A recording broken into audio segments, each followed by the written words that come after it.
সবাইকে ওয়েলকাম জানাই আমার এই নতুন ব্লগে। আজকে বুদ্ধ পূর্ণিমার দিন সন্ধ্যাবেলা আমি আর সৌম্য এসেছি নিউ টাউনের রাম মন্দিরে। এর ভেতরে অনেকগুলোই মন্দির রয়েছে, সবগুলো মন্দিরই তোমাদেরকে ঘুরে দেখাবো। তার আগে কিনে নিলাম আমাদের পুজোর ডালা। এখানে পুজোর ডালা তোমরা 50 টাকা থেকেই কিনতে পারবে। এই মন্দিরে নিজস্ব কোনো কার পার্কিং নেই, সো তোমরা যদি বাইক বা গাড়িতে আসো তোমাদেরকে মন্দিরের বাইরে রাস্তার ধারে গাড়ি বা বাইক পার্ক করতে হবে।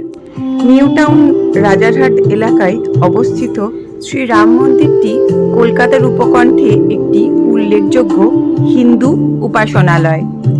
ইকো পার্কের কাছে অবস্থিত এই মন্দিরটি স্থানীয় বাসিন্দাদের কাছে রামলালার ভক্তিমূলক স্থান হিসেবে খুবই জনপ্রিয়। এটি একটি আধুনিক অবকাঠামো সম্পন্ন মন্দির, যেখানে নিয়মিত পুজো ও ভক্তিমূলক অনুষ্ঠান আয়োজিত হয়। প্রতিদিন বহু ভক্ত এখানে আসেন পুজো ও দর্শনের জন্য, বিশেষ করে উৎসবের দিনগুলোতে। মন্দির চত্বরের মধ্যে দেখো এখানে কিছু আয়ুর্বেদিক সেন্টার রয়েছে, বইয়ের দোকান রয়েছে। তো আমরা এগুলোতে যাইনি, তোমরা চাইলে যেতে পারো।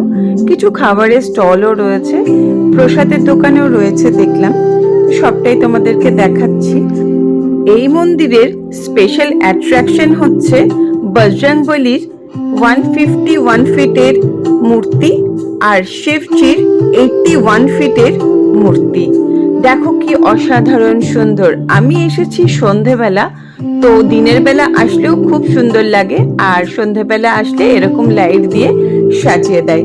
এখানে একটা জলাশয় আছে, জলাশয়ের পাশে এই দুটো মূর্তি রয়েছে, আর ভীষণ সুন্দর লাগছে।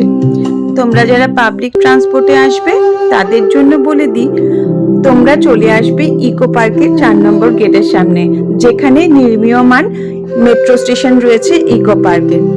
তার সামনে থেকে দেখবে টোটো ছাড়ে, সেই টোটো ডাইরেক্ট চলে আসে এই মন্দিরে। টোটো ভাড়া লাগে 10 টাকা, আর একদম কাছে ওখান থেকে। মেন মন্দির চত্বরে ঢুকে পড়েছি। দেখো এখানে এটা হচ্ছে খাটু শ্যামজির মন্দির। আমরা আগে যাব খাটু শ্যামজির মন্দিরে, সেখানে পুজো দেব, তারপরে আমরা বাকি মন্দিরগুলো দর্শন করব আর তোমাদেরকেও ঘুরে দেখাবো। যেহেতু আজকে বুদ্ধ পূর্ণিমার দিন, একটুখানি লাইন পড়েছে মন্দিরে, তবে খুব তাড়াতাড়ি এগোচ্ছে।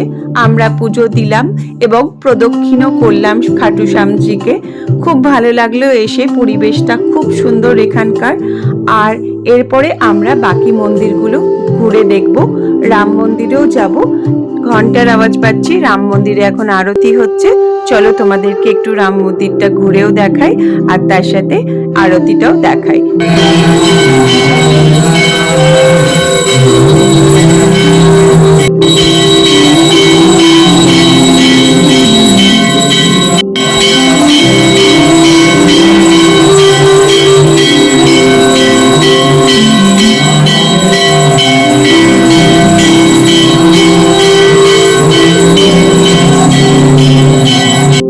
এই মন্দিরটা দেখো পুরো কাঁচের তৈরি, কি সুন্দর গ্লাস দিয়ে ডিজাইন করা, ডেকোরেট করা।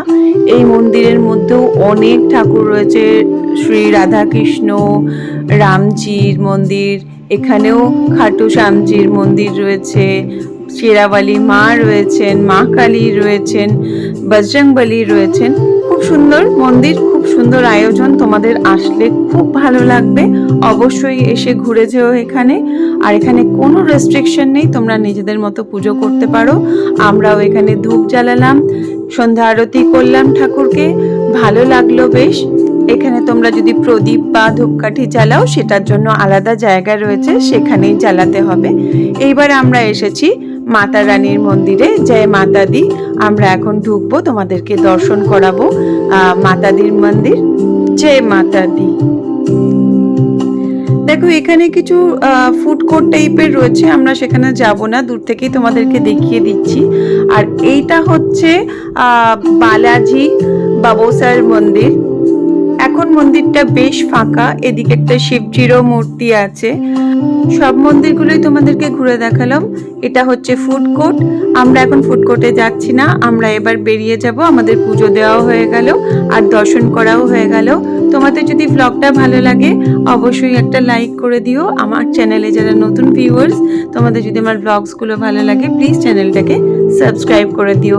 আবার তোমাদের সাথে দেখা হবে পরের ব্লগে। নতুন একটা কোনো জায়গা তোমাদেরকে ঘুরে দেখাবো বা নতুন কোনো রেস্টুরেন্টের রিভিউ দেবো। আজকের মতো সবাইকে বাই বাই।